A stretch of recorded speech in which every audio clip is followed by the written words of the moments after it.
morning and welcome to this edition of Tech for Experts and Authors. My name's Chet Davis, delighted to join you today as we focus on some kind of topic that will help you get the most out of today's personal technologies. Yesterday we talked about the importance of having an appropriate internet speed, the speed at which the internet is delivered to your home computer and the speed at which the internet is delivered or taken from your computer and then delivered to others using your internet connection. And we talked about the importance if you're doing interactive things like hosting webinars, doing Facebook live feeds, if you're uploading high definition videos, that kind of thing, it's important to have a fast upload speed as well as a fast download speed. So today I want to show you a tool, actually a couple of different tools that are free, that are web-based tools that will help you check the speed of your own internet connection. So what I'm going to have you do is you can certainly watch along now and then follow along as you try this on your own computer at home. So I'm going to go to a website here, and I've got a couple different websites. And in researching for today's program, there are different sites that have better results than others, for example. So one of the most highly regarded is this one here. It's called TestMine.net. TestMine, TestMy.net. And there's two different tests in this website. One to test the upload speed, and then a separate one to test the download speed. So first we're going to go to the download test. And again, that's the number that's most commonly touted by ISPs or internet service providers. Let's go ahead and go full screen on this one here and then click this button here. See where it says download test and then test download speed. So it takes a few moments here, and what it's doing basically, it's sending a signal from one of its host sites to your computer on your internet, and it'll give you this ranking here. So my download speed this morning at this point in time is 139.9 megabits per second, and we talked about that yesterday. 1 megabit is the equivalent of a single text email. So it takes this, in this case, I could do a 140-page email and text email and download that in 1 second period of time. So very, very quick. Let's go ahead and test the upload speed. Now remember this number, 139.9. Or if you remember, let's round it up to 140 megabits per second. Let's try the upload test, and you'll see the dramatic difference between download speed and upload speed. Now I am paying for business class internet service because of all the teaching I do online, because of all the activities that I have related to using my computer on the internet.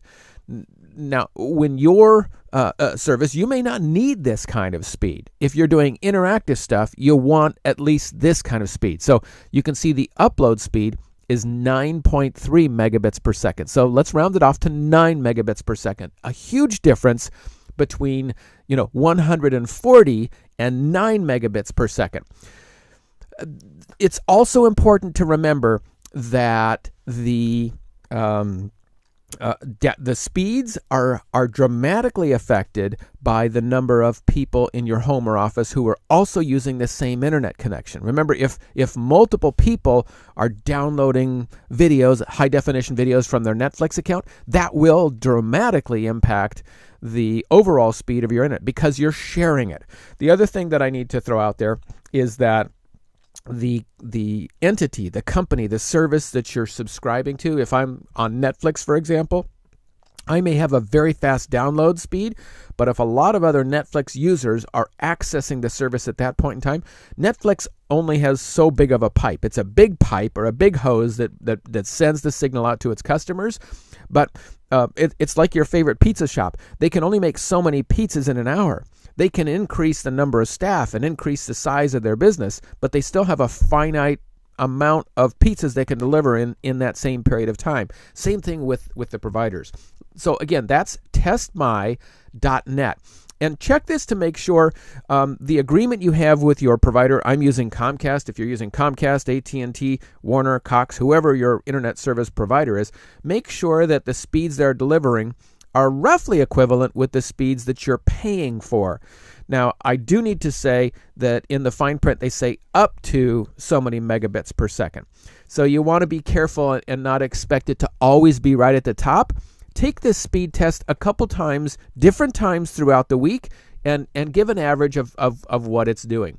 Now, here's another one. This is called speedtest.net, speedtest.net. And when I do a test with speedtest.net, you'll see that they will test the download speed for me first, and then they're going to come back and they're going to test the upload speed next, one after the other. They do it in sequence for me.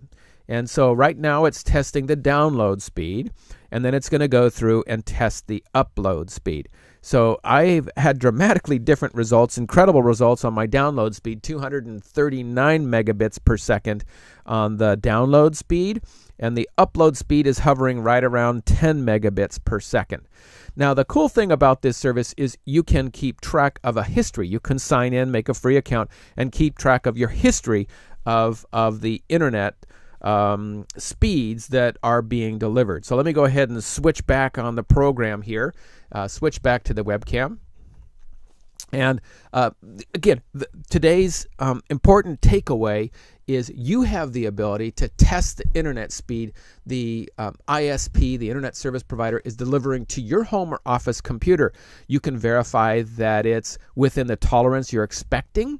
Is it fast enough? Go back and check out yesterday's program. It's in the Facebook feed just below. It's also on my YouTube channel and my website. If you want a little bit more of an understanding with how much internet speed should you have on your own computer. Now, tomorrow being Friday, we're going to go ahead and do something even more fun. Hard to believe, right? And take a look at one of my favorite apps or pieces of software. We'll do this every Friday. And tomorrow I want to share with you a piece of software that I love. It's called Space Gremlin. It's not a game. Those of you who are using a computer want to see how much stuff you have on your computer and what's there. Join me tomorrow. Tech for Experts and Authors. Chet Davis saying thanks for joining me. Have a great rest of the day.